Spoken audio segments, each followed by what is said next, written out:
Hi hello ನಮಸ್ತೆ friends. Welcome back to Shri Jnaneshwara Shikshana Samsthe Nagnur.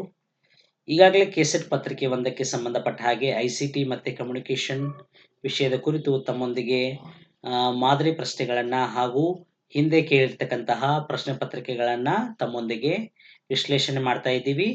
ಅದರೊಂದಿಗೆ ಇವತ್ತಿನ ದಿನ ನಾವು 2014ರಲ್ಲಿ ಕೇಳಿರ್ತಕ್ಕಂತಹ ಕೆಸೆಟ್ ಪರೀಕ್ಷೆಯಲ್ಲಿ ಕೇಳಿರ್ತಕ್ಕಂತಹ ಸಂವಹನ ಕುರಿತಾಗಿರ್ತಕ್ಕಂಥ ಪ್ರಶ್ನೆಗಳನ್ನು ತಮ್ಮೊಂದಿಗೆ ಹಂಚಿಕೆ ಮಾಡ್ತಾ ಇದ್ದೀವಿ.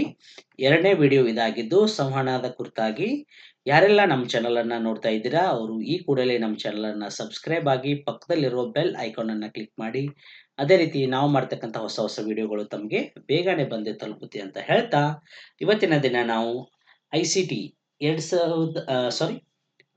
ಕಮ್ಯುನಿಕೇಷನ್ ವಿಷಯವಾಗಿ ತಮ್ಮೊಂದಿಗೆ ಒಂದಿಷ್ಟು ಪ್ರಶ್ನೆಗಳನ್ನು ಡಿಸ್ಕಷನ್ ಮಾಡ್ತಾ ಬರೋಣ. 2014ರಲ್ಲಿ ಕೇಳಿರ್ತಕ್ಕಂತಹ ಪ್ರಶ್ನೆ ಪತ್ರಿಕೆಗಳು, ಕೆಸೆಟ್ 2014ರಲ್ಲಿ ಕೇಳಿರ್ತಕ್ಕಂತಹ ಪ್ರಶ್ನೆಗಳು.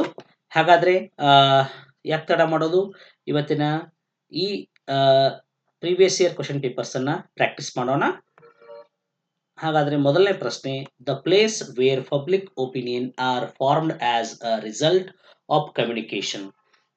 ಕೇಳಿರ್ತಕ್ಕಂಥ ಪ್ರಶ್ನೆ ಯಾವ ರೀತಿ ಇದೆ ಅಂತಂದ್ರೆ, ಸಂವಹನವು ಪರಿಣಾಮಕಾರಿಯಾಗಿ ಸಾರ್ವಜನಿಕ ಅಭಿಪ್ರಾಯವನ್ನ ರೂಪುಗೊಳಿಸ್ತಕ್ಕಂತಹ ಸ್ಥಳಕ್ಕೆ ಏನಂತ ಕರಿತೀವಿ?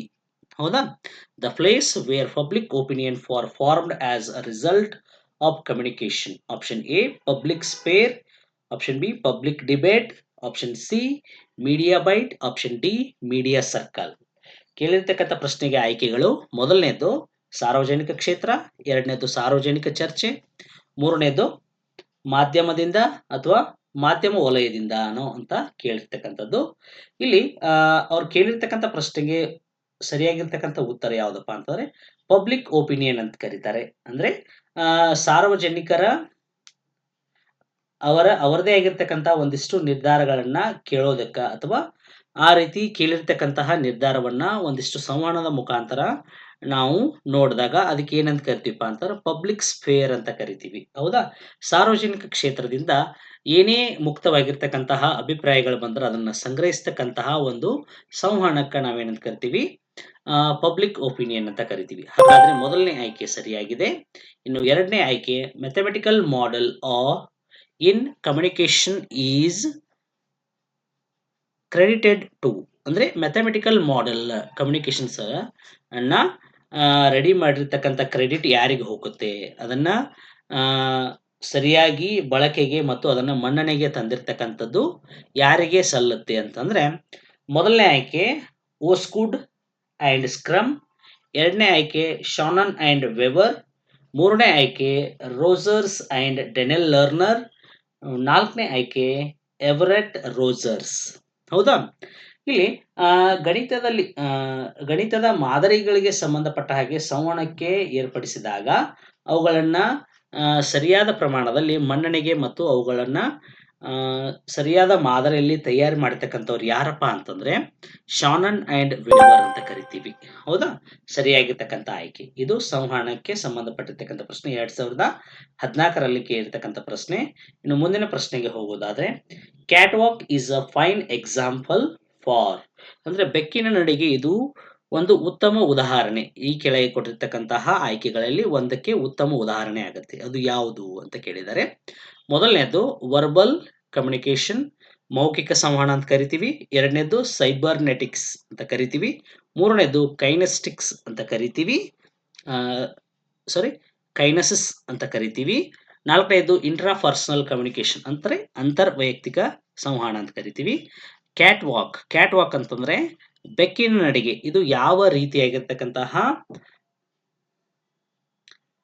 ಅಂಶ ಅಂತಂದ್ರೆ ಕೈನಸಿಸ್ ಅಂತ ಕರಿತೀವಿ. ಕೈನಸಿಸ್ ಅಂತಂದ್ರೆ ಚಲನಶಾಸ್ತ್ರ. ಅಂದ್ರೆ ಬೆಕ್ಕು ಒಂದು ಕಡೆಯಿಂದ ಇನ್ನೊಂದು ಕಡೆಗೆ ನಡೆದುಕೊಂಡು ಬರ್ತದ ಅಂತಂದ್ರೆ ಅದರ ದೇಹದ ಹಾವಭಾವಗಳನ್ನ ಇಟ್ಕೊಂಡು ಅದರ ಚಲನೆಯನ್ನ ಅಧ್ಯಯನ ಮಾಡ್ತಕ್ಕಂಥದಕ್ಕೆ ಚಲನಶಾಸ್ತ್ರ ಅಂತ ಕರಿತೀವಿ.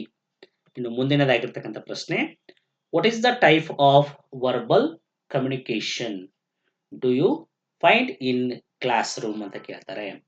ಹಾಗಾದ್ರೆ ತರಗತಿಯಲ್ಲಿ ಯಾವ ರೀತಿಯಾಗಿರ್ತಕ್ಕಂತಹ ಶಾಬ್ದಿಕ ಸಂವಹನ ಬಳಸಲಾಗುತ್ತೆ ಅಂದ್ರೆ ಕ್ಲಾಸ್ ರೂಮ್ನಲ್ಲಿ ಯಾವ ರೀತಿ ಕಮ್ಯುನಿಕೇಶನ್ ಏರ್ಪಡುತ್ತೆ ಅಂದರೆ ಟೀಚರ್ಸು ಮತ್ತೆ ವಿದ್ಯಾರ್ಥಿಗಳ ಮಧ್ಯ ಯಾವ ರೀತಿಯಾಗಿರ್ತಕ್ಕಂಥ ಒಂದು ಸಂವಹನ ಏರ್ಪಡುತ್ತೆ ಅಂತ ಕೇಳಿದ್ದಾರೆ. ಮೊದಲನೇದು ಸ್ಪೋಕನ್ ಆ್ಯಂಡ್ ರಿಟರ್ನ್, ಎರಡನೇದು ಸ್ಪೋಕನ್, ಮೂರನೇದು ರಿಟರ್ನ್, ನಾಲ್ಕನೇದು ಬಾಡಿ ಲ್ಯಾಂಗ್ವೇಜ್.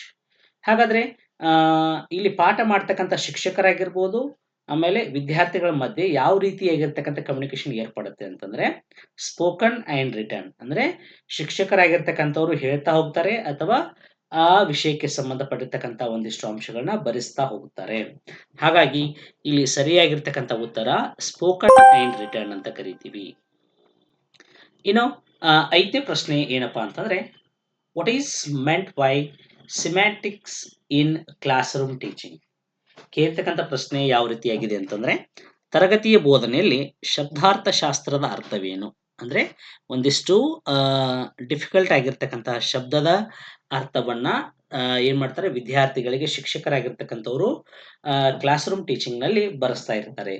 ಅದು ಈ ಕ್ಲಾಸ್ ರೂಮ್ ಟೀಚಿಂಗ್ ನಲ್ಲಿ ಬರೆಸ್ಬೇಕಾದ್ರೆ ಈ ಕೆಳಗಿನ ಯಾವ ಅಂಶಗಳಿಗೆ ಹೊಂದಾಣಿಕೆ ಆಗುತ್ತೆ ಅಂತ ಕೇಳ್ತಾರೆ. ಮೊದಲನೇ ಆಯ್ಕೆ it concern transmission of knowledge ಅಂದ್ರೆ ಜ್ಞಾನದ ಪ್ರಸರಣವನ್ನ ಹೆಚ್ಚು ಕೇಂದ್ರೀಕರಣಗೊಳಿಸುತ್ತದೆಯೋ, ಅಥವಾ it concern verbal and non verbal codes ಅಂತ ಕರೀತಾರೆ ಅಂದ್ರೆ ಮೌಖಿಕ ಮತ್ತು ಅಮೌಖಿಕ ಸಂಕೇತಗಳಿಗೆ ಸಂಬಂಧಪಟ್ಟಿದ್ದೋ, ಅಥವಾ it concern excellence in teaching ಇದು ಬೋಧನೆಯಲ್ಲಿ ಶ್ರೇಷ್ಠತೆಗೆ ಸಂಬಂಧಪಟ್ಟಿದ್ದೋ, ಅಥವಾ it concerns the problems in communication ಇದು ಸಂವಹನದ ಸಮಸ್ಯೆಗಳಿಗೆ ಸಂಬಂಧಿಸಿದೆಯೋ. ಉದಾಹರಣೆಯಾಗಿ ಒಂದು ವಿಷಯದ ಕುರಿತು ಒಬ್ಬ ಶಿಕ್ಷಕರು ಆ ಪಾಠದಲ್ಲಿರ್ತಕ್ಕಂತಹ ಬಹುಮುಖ್ಯವಾಗಿರ್ತಕ್ಕಂತಹ ಶಬ್ದದ ಅರ್ಥವನ್ನ ಏನ್ ಮಾಡ್ತಾರೆ ವಿದ್ಯಾರ್ಥಿಗಳಿಗೆ ಬರೆಸ್ತಾ ಇರ್ತಾರೆ.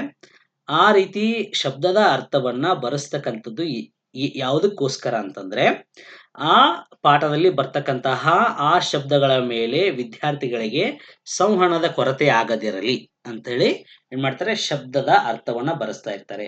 ಹಾಗಾದ್ರೆ ಇಲ್ಲಿ ಸರಿಯಾಗಿರ್ತಕ್ಕಂಥ ಆಯ್ಕೆ ಯಾವ್ದಪ್ಪ ಅಂತಂದ್ರೆ it concerns the problems in communication ಸಂವಹನದಲ್ಲಿ ಯಾವುದೇ ರೀತಿಯಾಗಿರ್ತಕ್ಕಂತಹ ಸಮಸ್ಯೆಗಳು ಬರಬಾರದು ಅಂತೇಳಿ ಏನ್ ಮಾಡ್ತಾರೆ ಈ ಶಬ್ದಾರ್ಥ ಶಾಸ್ತ್ರದ ಅರ್ಥ ಹೇಳುತ್ತೆ. ಹಾಗಾದ್ರೆ ಈ ವಿಡಿಯೋ ತಮಗೆ ಇಷ್ಟ ಆದಲ್ಲಿ ಲೈಕ್, ಶೇರ್, ಕಮೆಂಟ್ ಮಾಡಿ. ಅದೇ ರೀತಿ ತಮ್ಮ ಸ್ನೇಹಿತರಿಗೆ ಶೇರ್ ಮಾಡಿ ಅಂತ ಹೇಳ್ತಾ ಮತ್ತೊಂದಿಷ್ಟು ಹೊಸ ಪ್ರಶ್ನೆಗಳೊಂದಿಗೆ ತಮ್ಮ ಮುಂದೆ ಬರ್ತೀನಿ ಅಂತ ಹೇಳ್ತಾ ಈ ವಿಡಿಯೋನ ಇವತ್ತಿಲ್ಲಿಗೆ ಕ್ಲೋಸ್ ಮಾಡೋಣ. Thank you.